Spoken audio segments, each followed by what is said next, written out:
this afternoon during my live stream each and every Wednesday on YouTube. If you haven't checked it out, now's the time to tap in. And the word came down that the New York Knicks had hired a head coach. There have been a lot of rumors surfacing about maybe Taylor Jenkins or maybe the assistant from Minnesota.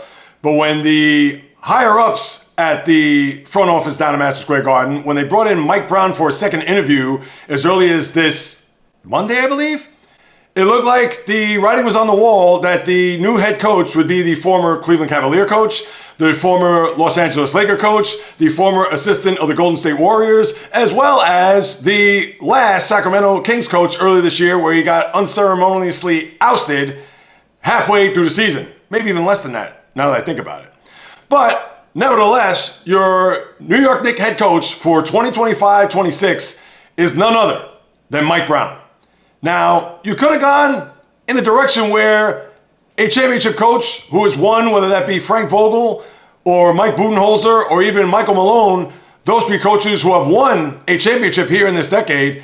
But I would think that the fan base wouldn't want to go that route because similar to the NFL coach and the very few NBA coaches that win in one destination and go on to another to win another championship. Remember Mike Holmgren in the NFL? Won in Green Bay, not in Seattle. Same for Bill Parcells. Won with the Giants, didn't win in New England.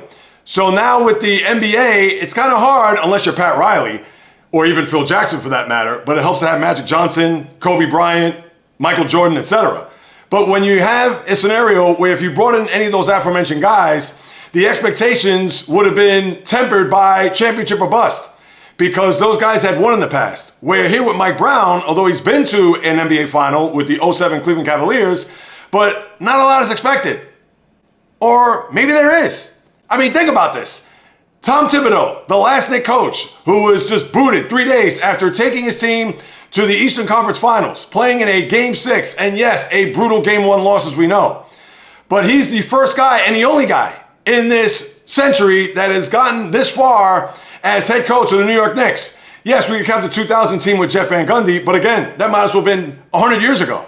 So for Thibodeau, 5 years as the coach of the Knicks, and each year progressing, getting past the first round, getting to a conference final, as he did this year, winning 5 series total, and then to get shown the door, to get the pink slip, for what? And we may never know whether it was a scenario where there wasn't enough depth on the team, one more time, enough depth on the team, or he didn't trust in that depth to where that may have gotten him fired. So now when we look at all the options, and we talked about those former championship coaches, or the Mike Browns of the world, or the Taylor Jenkins, formerly of the Memphis Grizzlies, or even the assistant on the Minnesota Timberwolves, who nobody even heard of if they fell on him. And as it is, I thought the guy that the Knicks should have hired, although it could have been a PR nightmare, and we understand everything is under lock and key down on One Penn Plaza when it comes to their front office. That being, of course, the owner in James Dolan, the GM Leon Rose, and also William Wesley, I will not call him by his nickname, as well as others who man the ship there down in Madison Square Garden. And knowing that they had to get this right, they had to make sure that the guy that was going to be in tow was one that could guide them. And I'm going to get to Mike Brown in a minute. But the one person I thought, as much as the Knicks do not like to put out press releases, as much as they do not want to let their just enormous fan base know what's going on, no State of the Unions, no taking the temperature of the team. What they want to do is they want to be in and out, as I'll discuss in a minute. But the guy I thought was going to be probably the best fit for this team, and I'm sure the city would have been just elated to find out, that would have been Mark Jackson, the former point guard, the former #1 pick, rookie of the year in that Knicks uniform, the blue and orange. But we all know his departure at Golden State, or really his ouster, based on what happened as far as he and some personnel, some discussions. It hasn't been known 11 years later as to what really went on. But ever since then, he's not had another coaching job. And I don't even know if he's ever been brought in for an interview. And to me, despite the fact that the Garden, they want to keep everything under wraps, I thought that was going to be the perfect fit. And might as well, if Jackson was going to be that guy, just to face the media one time, get it all out in the open and over with, and that would have been it. Nobody would have asked any other questions. But with that being said, you know the Knicks weren't going to do that, so therefore they pivoted, and you get to Mike Brown. And is Brown the right fit for this Knicks team? Is he the right fit to bring the Knicks to the promised land, to get that elusive NBA championship that they've been starving since 1973.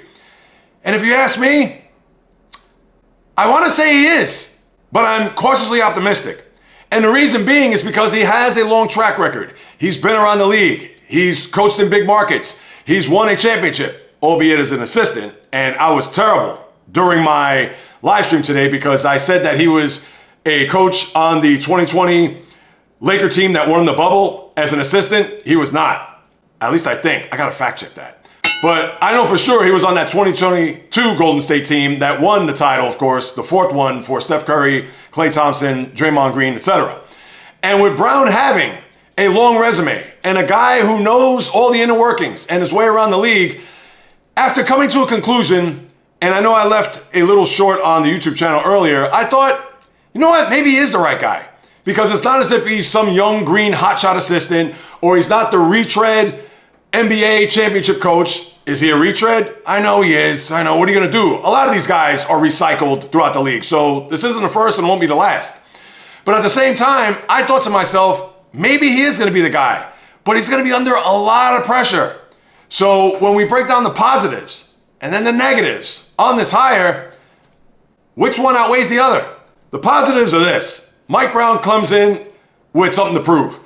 He had won Coach of the Year at Sacramento 2 years ago before getting fired this past year. And it was unbeknownst to anyone as to what the reason why. A lot of people thought there was a falling out between he and De'Aaron Fox, who at the time was the point guard of the Sacramento Kings. Now he's in San Antonio. And there was a video that surfaced about how there was a disconnect, how there seemed to be some sort of disagreement between the two. And when I watched this video, I didn't see any evidence of bickering or anything where the player was so miffed that he just stormed off and made me think, oh, well, it looks like Mike Brown is going to get canned here. But nevertheless, he did get fired.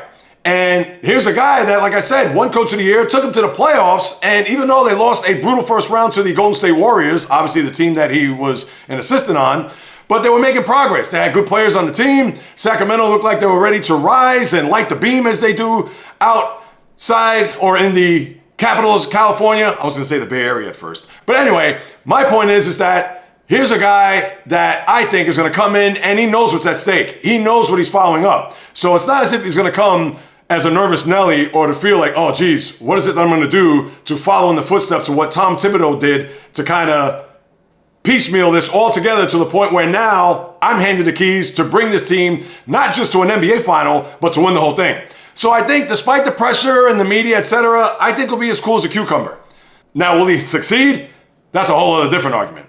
But before I even get to that, the other positive I have is that as long as he's on the same page with the key guys, obviously Jalen Brunson and Karl Anthony Towns and OG Anunoby to a lesser degree, and who knows what the roster is going to be. Will there be trades? Will Josh Hart be here? Will Mitchell Robinson be here? Will some of these guys who were key pieces throughout the last few years even be around? Yes, we know Brunson, and you would think Karl Anthony Towns, unless a sweetheart deal comes down the pike.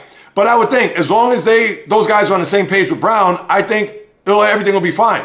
And whatever coaching philosophy, whatever it is that he wants to bestow upon his roster, I'm sure they're all going to buy in because they all know they want to win a championship.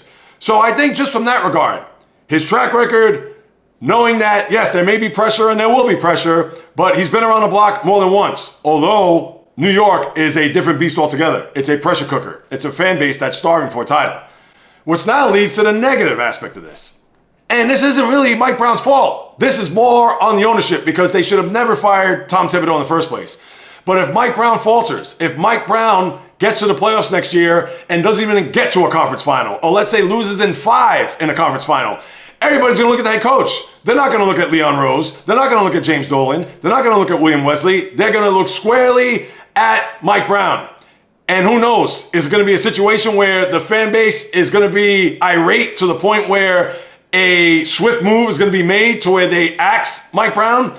Now, I don't know the contract terms as of right now. I don't know how long it is and how much it's going to be. But James Dolan has more money than God. So even if he cut him after 1 year, he'll pay him off and that's it. But the negative, I feel, is that because Brown is going to be under a lot of pressure, at least this next year, to get to a Game 6 of the conference finals and most definitely beyond in order for this move to be successful, that anything less than that, the fan base is going to let him have it and then, of course, let the front office have it. Or maybe it's the other way around. Who knows? We're going to have to get to that bridge come sometime in May of next year. But with that being said, how I look at this move as a fan from afar, no, not a Knicks fan, just an NBA or basketball fan overall, it's not my first choice, as you know, but I think it's a move that I would have to say I'm cautiously optimistic because he knows his way around the league. He knows what it takes to win in this league. Now, he hasn't won a title as a head coach, but he's been to a finals as a head coach. And as an assistant, knowing what it takes, it does help to have Steph Curry, Klay Thompson, Draymond Green, etc.